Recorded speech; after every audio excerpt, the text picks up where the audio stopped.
Hello guys, welcome to motor mane YouTube channel. நான் உங்கள் முகேஷ். நம்ம இன்றைக்கி என்ன பார்க்க போகிறோம்னா, நம்ம வீடியோவில் ஒரு R15 சீஸான இன்ஜினை தான் நம்ம பார்க்க போகிறோம். ஸோ சீஸான இன்ஜின் நிறைய பேருக்கு வண்டி இன்ஜின் சீஸ் அப்படின்னு சொல்லுவாங்க. அது எதை வச்சு சொல்லுவாங்கன்னா, இன்ஜினில் சப்போஸ் வண்டி ரன் ஆகிறப்போ ஒயிட் புகை வர்றதும் ஏதாவது நாய்ஸ், ஏதாவது அன்வான்ட் நாய்ஸ்லாம் வந்துச்சுன்னா இன்ஜின் சீஸ்ன்ற மாதிரி சொல்லுவாங்க. பட் அந்த இன்ஜின் டிஸ்மேண்டில் பண்ணி அதுக்குள்ளே என்னென்ன பார்ட் போகிறதுனால எதனால் இன்ஜின் சீஸாக வர்றது நம்ம இந்த வீடியோவில் பார்க்கலாம் வாங்க.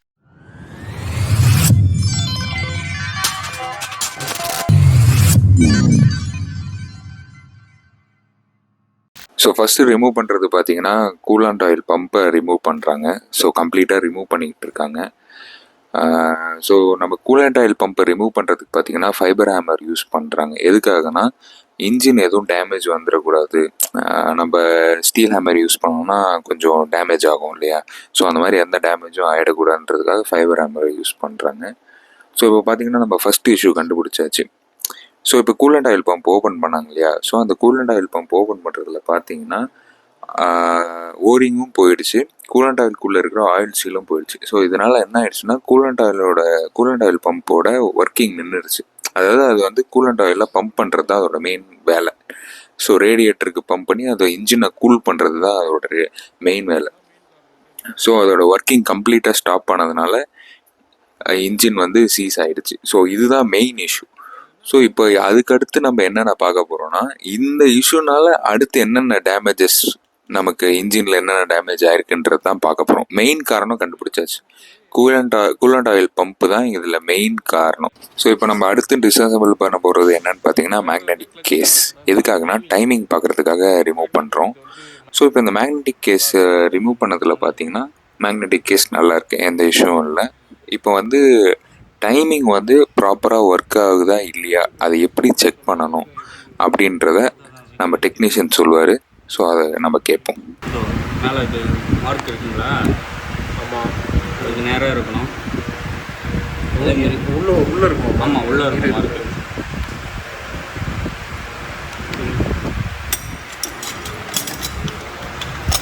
இது இருக்கு பாருங்க. ஓகே ஓகே ஓகே, கோடு. ஆமாம், அந்த கோடு அது வெளியே காட்டிக்கிறேன் அப்புறமா. சரி, ஓகே, தெரியுதுங்களா? அதே மாதிரி தங்கி இருக்கும் மார்க்கு. இதுக்கு ஆப்போசிட்டில் வரும் நேரம். Okay okay. ஸோ அந்த டைமிங் வந்து நல்லா இருக்குன்னு எதை வச்சு சொல்கிறாங்கன்னா, அந்த டைமிங்கோட இதுலேயே உங்களுக்கு வந்து பார்த்தீங்கன்னா மார்க் கொடுத்துருப்பாங்க, ஸ்ட்ரெயிட் மார்க். அந்த ரெண்டுமே ஒரே மார்க்கில் இருந்துச்சுன்னா உங்களுக்கு வந்து டைமிங் வந்து பர்ஃபெக்டாக இருக்குது அப்படின்றத சொல்கிறாங்க. ஸோ இப்போது நம்ம அடுத்து என்ன ரிமூவ் பண்ணுறோன்றதை பார்க்கலாம். அடுத்து பார்த்தீங்கன்னா, இப்போது டைமிங்கை வந்து லூஸ் பண்ணுறோம். எதுக்காகனா, அப்போ தான் ஹெட்டு நம்மளால் கைட்ட முடியும், ரிமூவ் பண்ண முடியும் அப்படின்றதுக்காக நம்ம வந்து டைமிங்கை லூஸ் பண்ணுறோம். ஸோ இப்போது டைமிங்கை லூஸ் பண்ணிட்டோங்க. ஸோ இப்போ டைமிங் லூஸ் பண்ணோடனே பார்த்தீங்கன்னா நமக்கு வந்து 4 வால்வ் இருக்குது. டைமிங் அந்த பின்னாடி பார்த்தீங்கன்னா, ஹெட்டு பின்னாடி பார்த்தீங்கன்னா 4 வால்வ் இருக்குது. அதில் பார்த்தீங்கன்னா 2 பிளாக் கலரில் இருக்கும், 2 வந்து சில்வர் கலரில் இருக்கும். அந்த பிளாக் கலர் தான் வந்து இன்டேக் வால்வு. பெட்ரோல் அதில் தான் நம்ம ஆக்சிலரேட் பண்ணுறோம் இல்லையா? அந்த ஆக்சிலரேஷன் பண்ணோடனே பெட்ரோல் அதில் தான் இது பண்ணும்.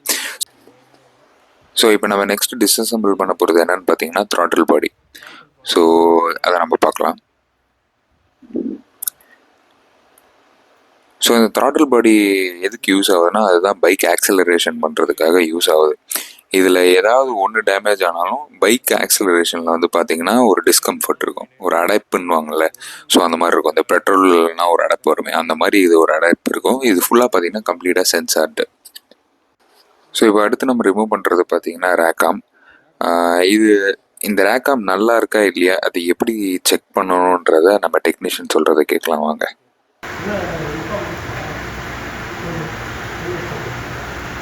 போயிடுச்சு. எப்படி சொல்கிறீங்க போயிடுச்சு? காட்டுங்க. போயிட்டுருக்கோம். ஷேக்கிங் இருக்குது. அது குத்தும் போது தெரியும் உங்களுக்கு, பள்ளமேடாக தெரியும். ஓகே ஓகே ஓகே ஓகே, காட்டுங்க எப்படி. அப்படி காட்டுங்க. இல்லை இப்படி காட்டுங்க, பள்ளமேடா. அது ஃபீல் தொட்டால் தான் ஃபீல் பண்ணால் தான் தெரியும். ஆமாம், ஃபீல் பண்ணால் தெரியும். இதாகிட்டு இருக்குது. ஓகே. ஸோ இப்போது இதுதாங்க செகண்ட் ரீசன்.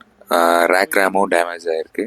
டோட்டலாக பார்த்தீங்கன்னா மொத்தம் 2 ரேக் ரேம் வருது. அதில் 1 டேமேஜ் ஆனாலும் வண்டி வண்டி வந்து சீஸ் ஆயிரும். ஸோ இப்போது யமகாவில் பார்த்தீங்கன்னா ஒரு ரேக் ரேம், அதாவது ஒரே ஒரு ரேக் ரேமோட செட் பார்த்தீங்கன்னா 8,000 ஆகுதுங்க. ஸோ இப்போ அடுத்து நம்ம பார்க்க போகிறது என்ன பார்த்தீங்கன்னா ஹை ஸ்பீடு சென்சாருங்க. நம்ம டெக்னீஷியன் கையில் தான் இருக்குது. ஸோ இந்த ஹை ஸ்பீட் சென்சார் எப்போ யூஸ் ஆகும்னா ஒரு 6,000 RPM மேலே வண்டி கிளாக் ஆகுதுன்னா அப்போ வந்து இது வந்து யூஸ் ஆகுங்க. இது வந்து எங்கே இருக்கும்னா ரேக்காமில் தான் அங்கே இதுவும் இருக்கும். நான் இந்த இன்ஜின் மோடில் பிளேஸ் ஆகிருக்கோங்க. ஸோ இப்போ லாஸ்ட்டாக நம்ம என்ன பார்க்க போகிறோம்னா போர் கிட்டை தான் நம்ம பார்க்க போகிறோம். ஸோ போர் கிட் நல்லா இருக்கா இல்லையான்றத எப்படி செக் பண்ணணும், அதை எப்படி வெரிஃபை பண்ணணுன்றதை நம்ம டெக்னீஷியன் சொல்கிறத கேட்கலாம் வாங்க. இது நல்லா இருக்குன்னு சொல்கிறீங்க. கிளாஸஸே இல்லை பாருங்கள், கிளியராக இருக்கும், ஒரே மாதிரி இருக்கும் ஃபுல்லாகவே. அந்த பிரச்சனையில் பார்த்தாவே தெரிஞ்சு கிறிஸ்டனில் தருது பாருங்க. இது பார்த்தீங்கன்னா கிறிஸ்டன் டேமேஜ் ஒரு டேமேஜ் இல்லை. கிறிஸ்டன் வந்து ஜாம் ஆகிட்டு மேலே இவ்வளோ ஃபயர் ஆகிருக்கு. ஸோ அவ்வளோதாங்க. நம்ம டெக்னீஷியன் சொன்ன மாதிரி போர் அண்ட் பிஸ்டன் ரெண்டுமே நல்லா இருக்கிறதுனால இன்ஜினில் இதுக்கப்புறம் வேறு எந்த இஷ்யூஸும் இல்லை. ஸோ இந்த இன்ஜினில் இருந்த 3 இஷ்யூஸ் என்னென்னா, ஃபஸ்ட்டு கூலண்ட் ஆயில் பம்ப், அதுதான் ஃபஸ்ட்டு மெயின் இஷ்யூவாக இருந்தது. ஸோ அதோட வேலை பண்ணாததுனால இன்ஜின் ஹீட் ஆகி வண்டி சீஸ் ஆகிருக்குங்க. ஸோ நெக்ஸ்ட்டு பார்த்தீங்கன்னா